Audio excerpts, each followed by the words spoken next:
kita berkewajiban di situ menjaga marwah KPK. Ya, oleh karena itulah itu yang membuat saya tidak tertarik, tidak tertarik bergabung di kabinet. Karena itu tadi ada dorongan untuk menjaga marwah KPK. Karena kalau kita nggak jaga marwah KPK, marwahnya ya seperti yang terjadi sekarang ini. Jadi sekarang nggak ada marwahnya? Ya, menurut saya orang sudah nggak terlalu percaya lagi. Semangat anak-anak saya yang pernah di KPK, yang sekarang misalnya kalau sudah tidak di KPK, tapi dia tetap mempunyai pedoman bahwa masih ada pimpinan KPK yang tetap menjaga marwah itu dan value itu. Karena itu yang paling harus dijaga. Karena kekuatan KPK itu sebenarnya di marwahnya.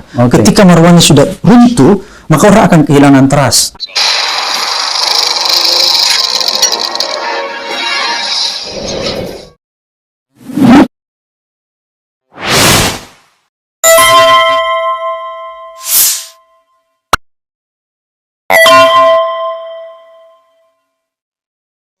Bahkan misalnya sudah jadi ketua MPR misalnya, atau wakil ketua MPR misalnya, atau wakil ketua DPR, kan diangkat lepas jabatan sebelumnya begitu. Ya, tapi itu hari saya berkomitmen bahwa saya akan menyelesaikan masa jabatan saya di KPK bulan 12 ya. Jadi kalaupun saya ditawarin, pasti saya menolak karena pelantikan atau kabinet itu kan bulan 10, Bung Refli. Iya. Bahkan bulan 11 kalau nggak salah. Karena kalau nggak salah ada delay sedikit waktu itu kan 20 Oktober. Begitu mau dilantik, ternyata ada nomenklatur kementerian yang berubah yang selesai DPR. Ya, belum selesai. Kayaknya terlambat tuh bulan November itu baru. Iya. Jadi sebenarnya permasalahan begitu. Kalaupun misalnya kalaupun saya ditawarin, tapi nggak tahu nih apa saya ditawarin apa enggak.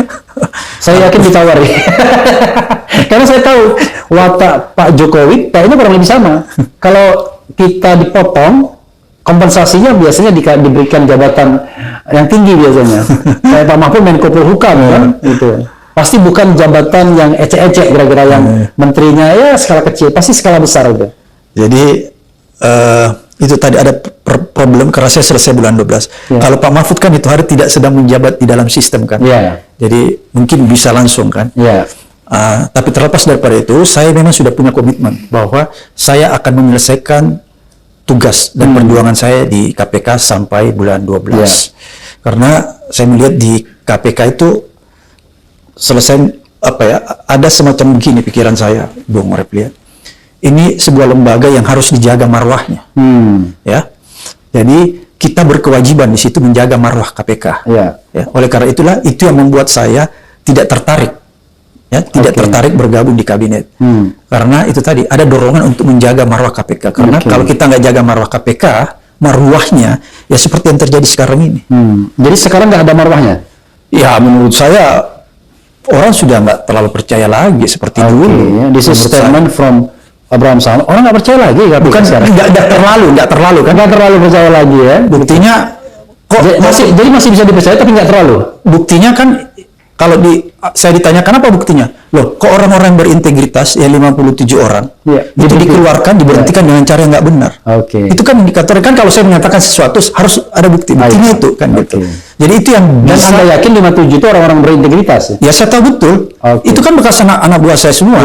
Dan ada sebagian besar di situ. Dulu kan waktu saya di sana, Bung Refli, itulah pertama kali kita mengadakan atau merekrut penyidik internal yang bukan berasal dari kejaksaan, non ASN, non polisi. Seperti misalnya Yudi dan lain-lain sebagainya. Itu pada saat saya di KPK, dan pada saat saya di KPK juga lah yang saudara-saudara kita kayak Novel dan beberapa teman yang statusnya kepolisian pada saat itu minta keluar. Betul-betul cut ya. Iya, dia minta, dia bilang, bisa nggak Pak Abraham datang ke pimpinan, bisa nggak saya berhenti dari institusi kepolisian dan konsentrasi di sini. Oleh karena itu, pada saat itu terjadi, saya kontak Pak Timo Pradopo sebagai Kapolri.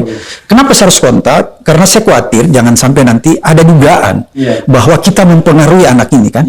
Dan pada saat itulah saya mengontak Pak Timo Pradopo. Saya justru bahkan menyampaikan ke Pak Timur Pradopo, Pak Timur, silahkan anak-anak itu diberi pengarahan, dibujuk kembali supaya tidak usah berhenti. Tetap aja di KPK, tapi dia tetap statusnya jadi jadi kepolisian, tetap jadi kepolisian. Tetap jadi polisi.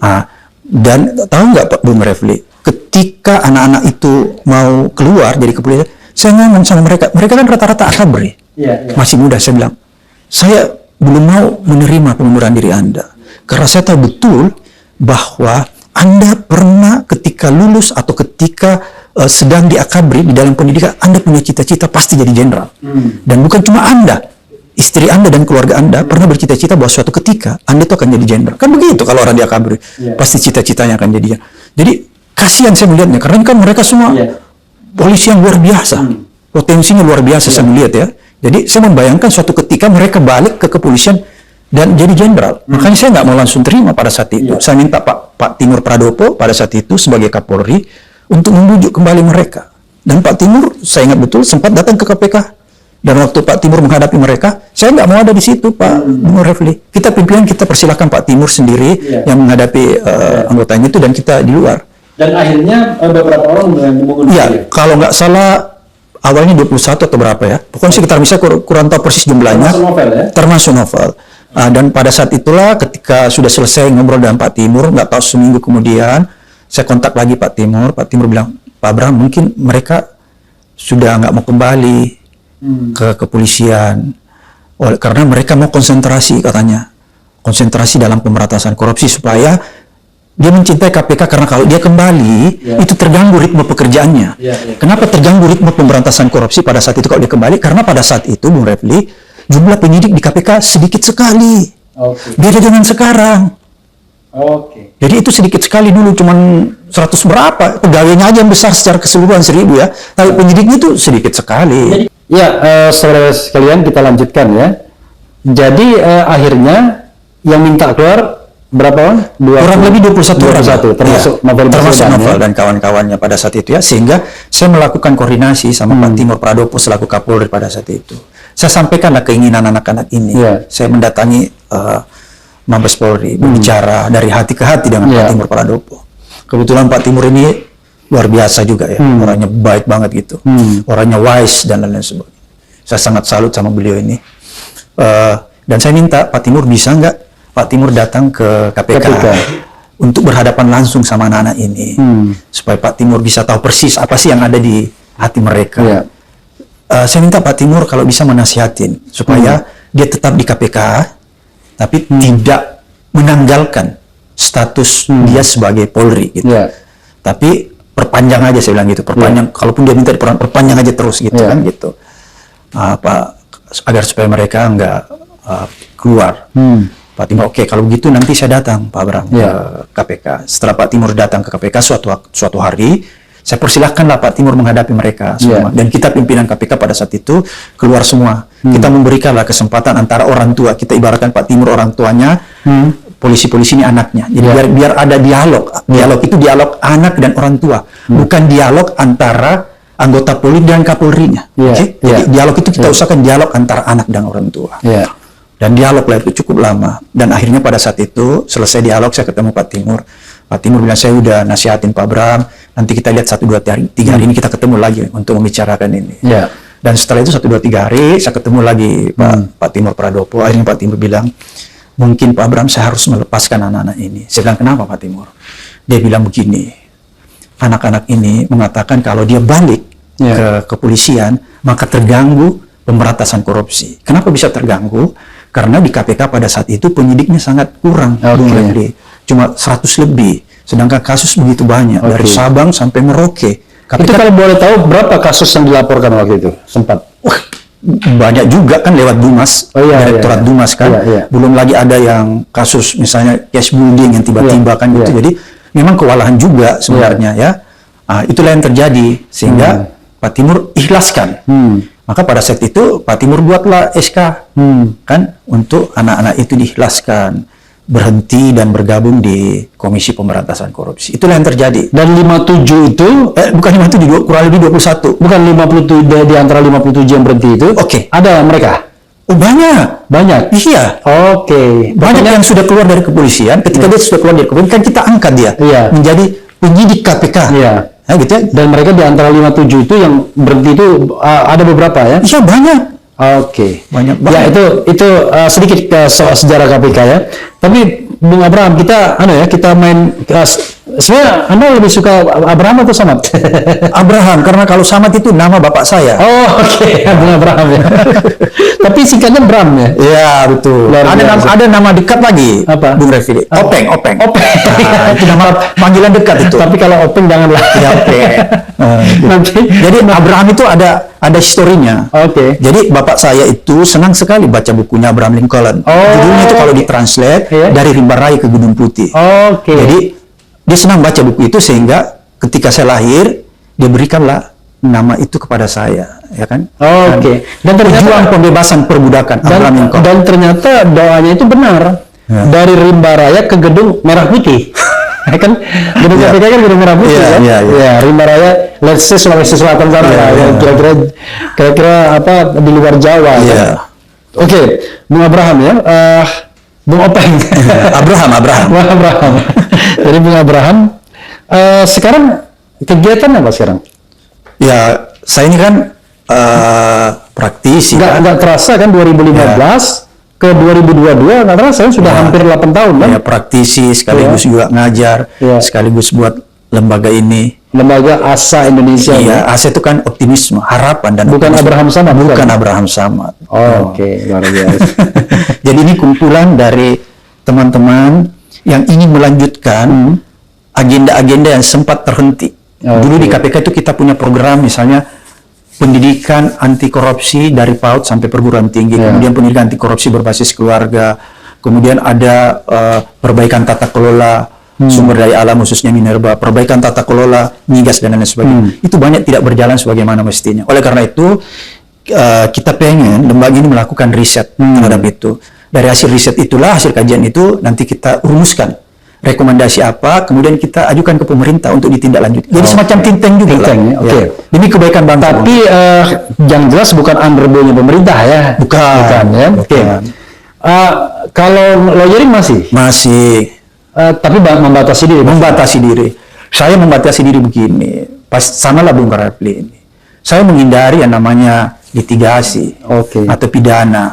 Kenapa? Saya takut terjadi konflik of interest. Kalau konflik of interest mungkin tidak ada lagi, tapi menjaga nama mungkin ya. Iya, saya tahu bahwa saya sudah terbebas karena saya sudah nggak dipakai KPK, jadi saya nggak perlu pikirkan lagi tuh konflik of interest. Menjaga nama pun seharusnya saya nggak pikirkan lagi karena saya sudah tidak terikat oleh code of conduct. Tapi sebagai mantan ketua KPK, saya harus terus memberikan keteladanan kepada anak-anak saya di KPK, Bung Refli, tentang value yang sudah saya dapatkan di KPK, agar supaya itu menjadi kekuatan mereka. Karena kalau misalnya ketika saya di luar, terus value KPK yang pernah saya pegang erat-erat, yang pernah menjadi pedoman hidup saya, lantas ketika saya keluar di KPK, value itu menjadi hilang, saya nggak jalankan lagi. Saya membayangkan betapa kecewanya anak-anak itu di KPK. Dan itulah yang saya perhatikan. Jadi mereka tidak punya contoh lagi. Iya, mereka nggak punya keteladanan lagi. Kan dan masyarakat juga nanti akan bilang begini, Bung Refli. Ternyata orang KPK cuma segitu. Kalau sudah di luar KPK, sembarang bisa bela koruptor, bisa bela apa, sembarang juga. Kan pasti ngomong gitu. Ada yang begitu kan? Iya banyak. Tapi itu pilihan hidup ya, Bung Refli. Sorry, saya tidak menyudutkan teman-teman yang mengambil pilihan hidup itu. Tapi biarkanlah saya, izinkanlah saya, Bung Refli, lewat channel ini, saya ingin tetap menjaga marwah KPK dan menjaga semangat anak-anak saya yang pernah di KPK, yang sekarang misalnya kalau sudah tidak di KPK, tapi dia tetap mempunyai pedoman bahwa masih ada pimpinan KPK yang tetap menjaga marwah itu dan value itu. Kalau mengajar di mana? Saya banyak di perguruan tinggi, terus kemudian ceramah juga dan lain sebagainya. Jadi kalau dosen tetap enggak lah. Jadi dosen luar biasa. Sama Bung Refli. Janganlah kita jadi dosen luar biasa dan berkuasa penuh. Itu duta besar seperti Bung Refli pernah ditawarkan sama Pak rejim ini kan. Saya dengar kabar pernah ditawarkan jadi duta besar dan berkuasa penuh di sebuah negara. Apa salah tuh? Oh, salah. Jadi orang candanya kelompok-kelompok itu bilang, udahlah Refli Harun di duta besar kan aja biar nggak ngomong-ngomong di sini. Tapi nggak pernah. Jadi saya ini bukan orang yang memanfaatkan, ditawar-tawarkan gitu, karena pada dasarnya orang pinggiran aja. Sama lah saya orang pinggiran. Jadi begitu Bung Refli. Jadi saya lebih menjaga semangat pemberantasan korupsi, menjaga marwah. Karena itu yang paling harus dijaga. Karena kekuatan KPK itu sebenarnya di marwahnya. Ketika marwahnya sudah runtuh, maka orang akan kehilangan trust. Sebenarnya itu yang harus dijaga. Tapi orang tanya begini. Bung Abraham ya, kalau kita tidak ikut dalam kompetisi politik, ya kan? Atau menjadi bagian dari kompetisi politik, gimana kita bisa berkiprah? Oke, ini ada asa Indonesia, tetapi kan di luar sistem dan tidak direct juga kan? Sangat terbatas. Nah, sementara orang lain, biar punya pengaruh, punya jadi influencer betul, ya masuk saja berkubang di dalam pertarungan politik. Anda nggak mikir begitu? Mungkin lewat saya buat channel YouTube Abraham Samad Speak Up, itu salah satu alat perjuangan saya selain asa. Alat perjuangan menyampaikan gagasan, menyampaikan tema-tema pemberantasan korupsi dan demokrasi. Karena menurut saya, Bung Refli, kita tidak boleh dikungkung oleh ruang dan waktu. Jadi mungkin saya berada di ruang yang sangat kecil seperti ini, tapi pikiran, gagasan, dengan segala-galanya itu tetap harus saya jalankan, dan itu harus tersebar. Kita bicara tentang hal yang current ya. Memang Bung Abraham kan ada asa Indonesia, tetap mengajar, tetap berpraktek, tetapi terbatas tadi ya, memang membatasi diri. Nah sekarang apa pendapat Bung Abraham terhadap pemerintahan hari ini? Saya ingin batasi pada tema yang barangkali menjadi concern Bung Abraham. Saya tidak tahu temanya apa, tetapi mungkin di demokrasi, seperti saya juga anti korupsi dan hak asasi. 3 itu. Saya lebih persempit lagi ya. Silakan. Di anti korupsi, karena kalau saya masuk di HAM demokrasi, nanti orang bilang sok juga nih Pak Abraham, seolah-olah tahu semua. Silakan. Jadi ada masalah di anti korupsi. Ya, kenapa ada masalah? Itu bisa kita buktikan dengan dipretelinya undang-undang KPK. Ya, dibuat undang-undang baru KPK, tapi justru undang-undang baru itu menurut saya tidak menguatkan. Harusnya kan ketika kita merevisi sebuah undang-undang atau mengganti sebuah undang-undang, harusnya undang-undang yang mengganti, yang diperbarui itu harusnya lebih menguatkan. Ini tidak. Justru sebaliknya. Sehingga yang terjadi ya seperti sekarang ini. Contohnya tidak menguatkan itu apa saja misalnya? Ya, bisa nggak saya mengatakan bukan tidak menguatkan, memperlemah? Bahasa yang lebih strong, memperlemah. Nah, contohnya apa misalnya? Salah satu contohnya ya, seperti tadi mungkin saya katakan, ini yang mudah ya, ada beberapa contoh. Cara mengeluarkan orang-orang yang berintegritas, penyidik yang berintegritas, yang seharusnya kita berharap orang-orang inilah yang bisa membongkar kasus-kasus korupsi yang punya dimensi untouchable. Gitu.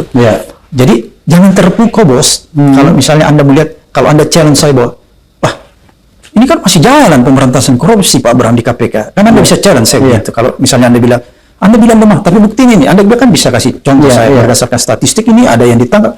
Iya, tapi itu siapa? Kan pertanyaannya begini, siapa yang ditangkap? Walaupun saya sudah mengatakan nggak percaya juga. Kan begitu. Itu kan karena entertainment aja. Entertain aja itu kan menurut saya. Jadi menurut saya berpikir seandainya anak-anak saya itu nggak dikeluarkan, maksudnya novel CS yang 7 itu ya. Mungkin pemberantasan korupsinya luar biasa, masih bisa kita berharap loh. Jauh lebih dahsyat gitu ya. Iya kan begini, harus ada harapan Bung Refli. Ketika masyarakat itu masih punya harapan tentang keadilan, tentang pemberantasan korupsi, itu masih ada semangat dia untuk memperjuangkan sesuatu. Tapi ketika harapan itu tidak ada, dia menjadi tidak semangat lagi.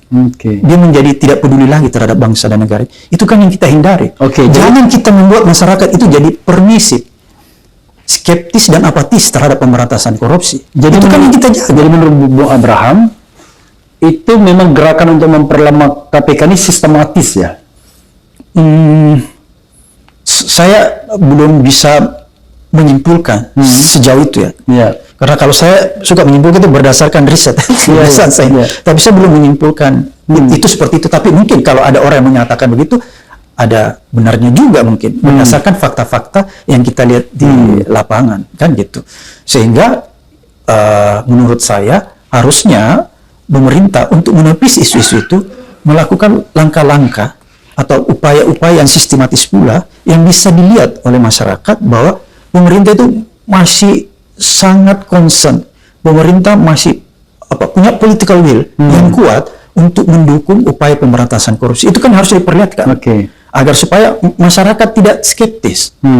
Ini kan bahaya kalau masyarakatnya skeptis. Ada yang menarik ya, ketika pemerintahan Presiden Jokowi Jilid 2 ini berkuasa, ya, orang menganggap bahwa KPK di captures ya by the state, by the government ya. Jadi dia tidak lagi menjadi lembaga independen, tapi seperti proksi saja dari istana, mungkin proksi dari lembaga lain. Oke, itu kan sudah menjadi rahasia publik. Tapi sempat juga waktu itu ada OTT terhadap misalnya Menteri dari PDIP Juliari Batubara. Ada juga OTT Menteri dari Gerindra Edi Prabowo misalnya. Orang mengatakan loh itu buktinya masih ada. Masih kuat. Masih ada. Gimana? Kita harus lihat ya, jangan-jangan pada saat itu teman-teman yang 57 itu masih sedang dalam perjalanan untuk diberhentikan. Jadi kakinya masih ada sebelah di sana. Saya sengaja bilang begini karena saya juga mendengarkan itu.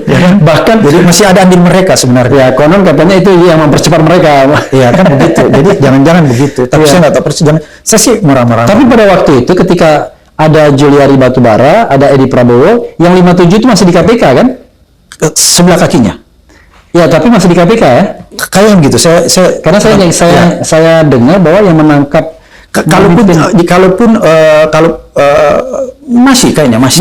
Ya, masih karena itu tinggal menunggu SK pemberhentian. Iya, tapi masih. Ya. Oke. Karena kamu katanya atau paling tidak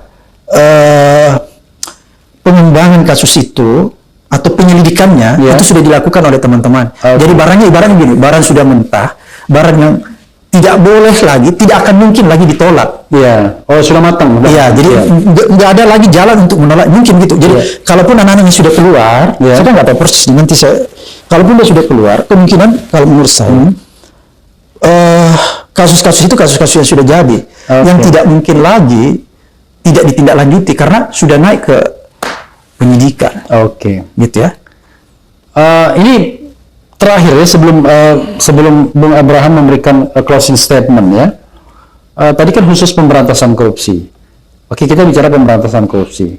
Tapi kalau kita bicara pemberantasan korupsi, ada semua sektor bermasalah. Eksekutif bermasalah, legislatif bermasalah, yudikatif bermasalah. Karena saya ngomong bermasalah ini kan bukan tanpa data, ada semua datanya kan. Yudikatif baru-baru ini, bahkan hakim agung ya kan. Padahal hakim agung itu di kalau nggak salah itu jalur independen, jalur non karir kalau nggak salah. Ya, saya kenal orangnya. Iya, bayangkan. Dari UNAS. Iya, jalur non karir, kena juga. Karena kan selama ini stigma menyatakan bahwa hakim non karir itu lebih bisa diharapkan. Iya. Dan itu terbukti bahwa nggak bisa juga ternyata. Ketika mereka sudah di sana enak-enakan, wah lumayan juga kan? Mungkin lingkungan ya. Iya, lingkungan. Mungkin jalur eksekutif juga, waduh udah menteri apa-apa. Zaman Jokowi aja ada 4 menteri yang ditangkap kan. Zaman SBY jadi banyak juga. Ya, nah lalu sekarang ini kalau kita bicara penegak hukum juga bermasalah.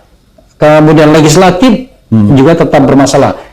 Saya ingin mengatakan walaupun KPK dilemahkan dan sengaja kayaknya orang melemahkan KPK, kekuatan-kekuatan politik yang ada, tapi tetap menunjukkan bahwa pemberantasan korupsi kita, bukan pemberantasan korupsi, bahwa korupsi kita memang gejala tinggi.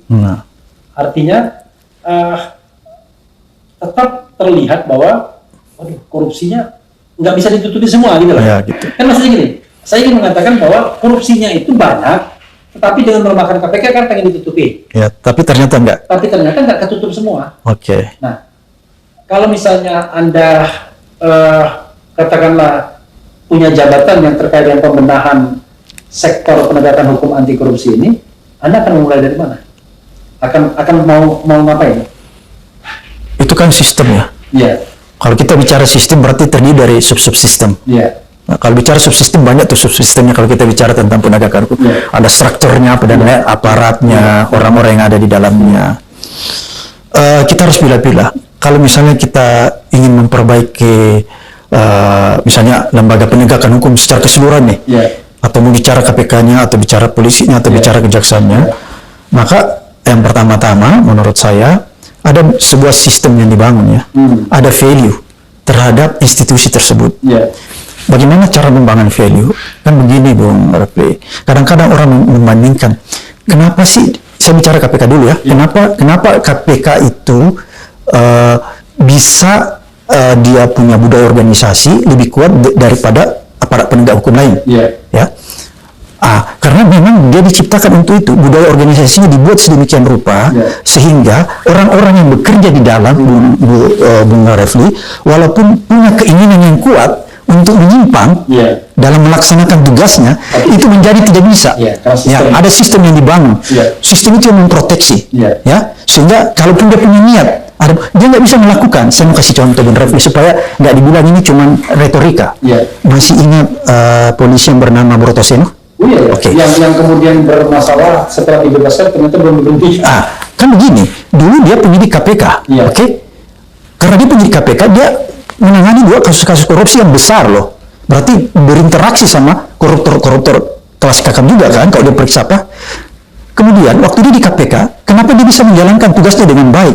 Tidak terjadi apa-apa, maksudnya dia tidak terkena peristiwa misalnya ketika dia melakukan penyidikan kasus korupsi di KPK, dia kena suap, kan enggak kan? Kalaupun ada cerita tentang dia dengan Angelina, itu kan persoalan lain, bukan masalah tupoksi dia kan? Tapi kenapa ketika dia keluar dari KPK, dia kembali ke instansinya, dia menjadi penyidik di instansinya, tetap jadi penyidik korupsi, kan dia ditangkap oleh polisi sendiri karena dia menerima suap. Itu artinya apa? Artinya bahwa di KPK itu memang ada sistem yang dibuat, ada budaya organisasi yang dibuat, itu yang tidak memungkinkan atau sulit orang melakukan penyimpangan. Itulah yang saya maksud yang harus diperbaiki di penegak hukum lain. Sistem yang baik itu membuat penjahat pun bisa jadi orang baik. Iya. Sistem yang buruk membuat orang baik jadi jahat. Iya, tapi harus dibarengi dengan integritas individu orang ya. Jadi ada 2 di situ. Tapi yang pertama harus dibangun sistemnya. Bagaimana cara membangun sistem agar supaya individu itu bisa dikontrol betul oleh sistem? Di sistem itulah diinjeksikan itu code of conduct. Kayak KPK kan dia punya code of conduct itu kuat sekali. Code of conduct itu kuat sekali. Kenapa saya bilang kuat sekali? Code of conduct itu di dalamnya mengatur tentang sanksi. Mengatur tentang sanksi. Jelas, misalnya pelanggaran A, sanksinya pemecatan. Pelanggaran B, sanksinya demikian. Jadi kalau kita lihat isinya itu zero tolerance. Tidak ada toleransi sedikit pun terhadap pelanggaran. Even itu tidak berkaitan langsung dengan tupoksi Anda, pekerjaan Anda. Tahu nggak? Saya waktu pertama masuk Bung Raffi, nggak apa-apa kita cerita ya, supaya ini edukasi kan. Saya pertama kali masuk, saya harus menandatangani SK, bukan menandatangani SK pemberhentian beberapa orang pegawai. Saya penasaran nih, kenapa orang ini diberhentikan? Sebagai orang yang punya background hukum, saya periksa dong, apa penyebabnya orang ini diberhentikan? Saya periksa, ternyata orang ini diberhentikan bukan berkaitan dengan pekerjaan dia. Bukan berkaitan dia menerima suap. Karena pekerjaan dia, tahu nggak berkaitan dengan apa? Dia berhubungan, melakukan perselingkuhan dengan orang di luar KPK. Di luar KPK, bukan di KPK. Pertanyaan saya, Bung Refli, kalau pelanggaran ini dilakukan di instansi lain, orang melakukan perselingkuhan, bukan dalam ruang lingkup kantor itu atau instansi itu, orang tidak akan pernah diberhentikan. Paling dikasih SP1, SP2, SP3. Kalau di tempat lain? Di tempat lain itu bahkan ada yang baru aja Kementerian bahkan di dalam situ aja belum dapat sanksi. Iya memang. Tapi kalau dipakai di KPK, itu jelas di dalam Code of Conduct-nya. Karena itu dianggap merusak marwah, merusak citra KPK, sehingga sanksinya jelas di situ harus diberhentikan. Ini contoh yang saya ingin berikan bahwa betapa kuatnya dia punya Code of Conduct. Saya pernah punya pengalaman, Bung Refli, saya harus cerita di sini. Ketika saya sudah berhenti jadi ketua KPK, saya diundang oleh Bank Indonesia di Cirebon. Di sana mereka kumpul semua. Tahu nggak, saya diundang dalam rangka merumuskan Code of Conduct Bank Indonesia yang baru. Saya diminta menyampaikan, menjelaskan tentang Code of Conduct KPK dan memberi rekomendasi. Setelah saya jelaskan panjang lebar, detail, isi pasal per pasal. Contohnya misalnya, di dalam Code of Conduct KPK, itu ada terurai misalnya, pegawai KPK dilarang masuk ke tempat hiburan. Tempat hiburan yang maksud A, B, dan C. Pertanyaan saya, ada nggak Code of Conduct di Indonesia begitu? Rigidnya? Kan nggak ada. Dia jelaskan apa itu yang dimaksud tempat hiburan. Jadi nggak ada lagi ruang penafsiran, debatable. Langsung, dia masuk tempat ini, out. Kan gitu. Kan? Kedua, anggota KPK dilarang main golf. Tahu nggak kenapa dilarang main golf? Bukan soal olahraganya, karena golf itu dianggap olahraga yang mahal. Padahal nilai integritas salah satunya adalah kesederhanaan. Kan itu ada 9 nilai-nilai integritas. Ada kejujuran, kemandirian, adil, dan lain sebagainya. Salah satunya adalah nilai kesederhanaan. Jadi kalau kita dalam sederhana itu nggak boleh sewa helikopter lagi. Oh, lebih-lebih itu pelanggaran berat sebenarnya. Ya, makanya kan itulah yang saya maksud, merusak marwah. Itu tadi kalau Anda tanya bilang merusak apa? Iya, merusak marwah. Nah gitu. Itu salah satu. Ketika itu saya sampaikan, ya, saya paparkan panjang lebar sama Bank Indonesia dan DPR juga diminta memaparkan pada saat itu Code of Conduct DPR. Ada orang DPR, saya lupa namanya. Saya memaparkan dan saya mengusulkan mungkin ini bagus diadopsi. Kalau kita mau membuat budaya organisasi yang berintegritas yang kuat, tahu nggak orang Bank Indonesia bilang apa? Pak Abraham, ini kita sudah punya budaya organisasi yang sudah bertahun-tahun itu menjadi sesuatu yang dilakoni pegawai Bank Indonesia ya. Ya, tiba-tiba kita membuat satu budaya organisasi yang rigid begini, membatasi mereka. Saya khawatir kalau ini saya adopsi 100%, orang banyak resign di Bank Indonesia. Jadi gambaran ini saya sampaikan kepada Bung Refli Harun, saudara saya, bahwa itulah kekuatan KPK. Nah, tapi sekarang kalau Anda bilang, oh, kenapa sekarang? Karena memang Code of Conduct-nya sudah dirubah. Dan itu kan sebenarnya nggak boleh. Terus ada nilai-nilai dasar. Dulu ada nilai-nilai dasar yang kita bangun, itu juga diubah semua, nggak seperti dulu lagi. Kan jadi itu problemnya kalau boleh menggunakan biaya dinas perjalanan lembaga yang mengundang ya. Iya, itu aneh. Dulu saya itu nggak boleh kan ada begitu. Bahkan ada yang paling rigid ya. Kalau saya kasih contoh, dulu kita juga tuh mempraktekkan kesederhanaan ya. Sampai ke suatu daerah kalau kita diundang, kita nggak boleh dijemput loh sama panitia. Sama sekali nggak boleh. Kita menyewa mobil. Saya dulu kalau pergi disewakan tuh mobil, misalnya sampai di satu provinsi disewakan sama tim KPK, protokoler KPK, misalnya Innova standar kita, nggak boleh mobil mewah. Kan Innova. Itu yang kita pakai. Nggak boleh pakai panitia punya mobil karena kita sudah memang punya anggaran. Karena kalau kita pakai lagi fasilitas mereka itu kan double anggaran. Kan nggak boleh pelanggaran. Nah, sebenarnya begitu. Kemudian yang kedua ada lebih sadis lagi, bukan sadis, lebih luar biasa kekuatan menurut saya. Misalnya begini, Bung Refli, kalau saya diundang ke Bali tuh ya, pernah ke Bali hari Sabtu, itu kan libur kan? Hari Sabtu. Karena saya diundang di sana, berarti saya dibiayakan KPK kan? Hotel, transportasi dulu semuanya dibiayai KPK. Karena hari Sabtu, misalnya besok hari Minggu, saya bisa dong ajak istri saya, kan itu kan libur. Sekaligus saya ajak istri saya. Karena saya tahu bahwa istri saya nggak dibiayai KPK, tiket istri saya bayarkan, karena saya tahu. Tapi apa sesungguhnya yang terjadi? Begitu istri saya tiba di Bali, dan dia masuk di kamar saya oleh KPK, itu pelanggaran berat. Sanksinya tahu apa enggak? Saya diberhentikan. Jadi bagaimana caranya saya supaya saya tetap bisa bersama istri saya dalam satu kamar? Saya tinggalkan itu kamar yang diberikan oleh KPK. Saya kasih keluar duit pribadi, mengambil kamar baru. Supaya saya bisa bersama istri saya. Apa ini bukan kekuatan yang luar biasa? Coba akal sehat kita. Ini kan luar biasa. Kalau pejabat sekarang itu, dulu saya pernah di sebuah institusi kan. Biasanya kalau menjelang akhir tahun itu rame-rame keluar negeri, biasanya bawa pasangan masing-masing.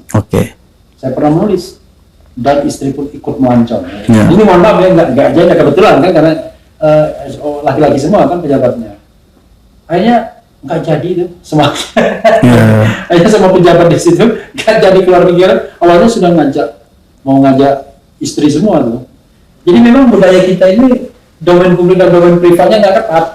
Jadi memang harus dibuat rigid. Bagaimana dibuat rigid? Ya, masing-masing instansi harus punya code of conduct. Kalau kita pegawai negeri ada namanya aturan disiplin pegawai negeri, kan gitu. Saya udah lihat tuh semua, nggak ada yang sekuat itu. Saya kan pelajari juga corporate value beberapa perusahaan yang diakui, enggak lah, biasa-biasa aja. Karena tadi ya saya katakan tadi, misalnya wah kalau ini diadopsi banyak orang yang akan keluar dari institusi tadi. Itu Bang. Saya nggak yakin sebenarnya.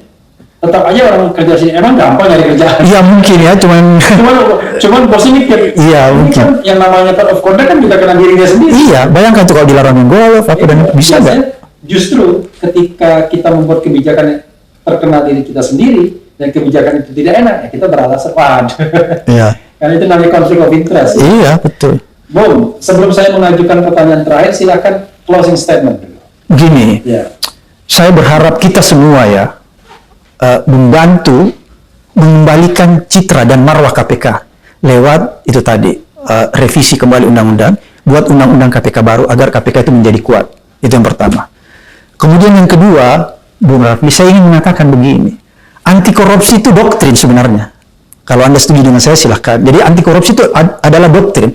Oleh karena dia doktrin, maka dia harus diinjeksikan di dalam setiap kepala manusia agar supaya setiap manusia menjauhi perilaku korupsi. Karena perilaku korupsi itu adalah perilaku atau kejahatan yang melanggar norma agama, norma moral, sekaligus norma hukum. Saya pikir untuk sementara.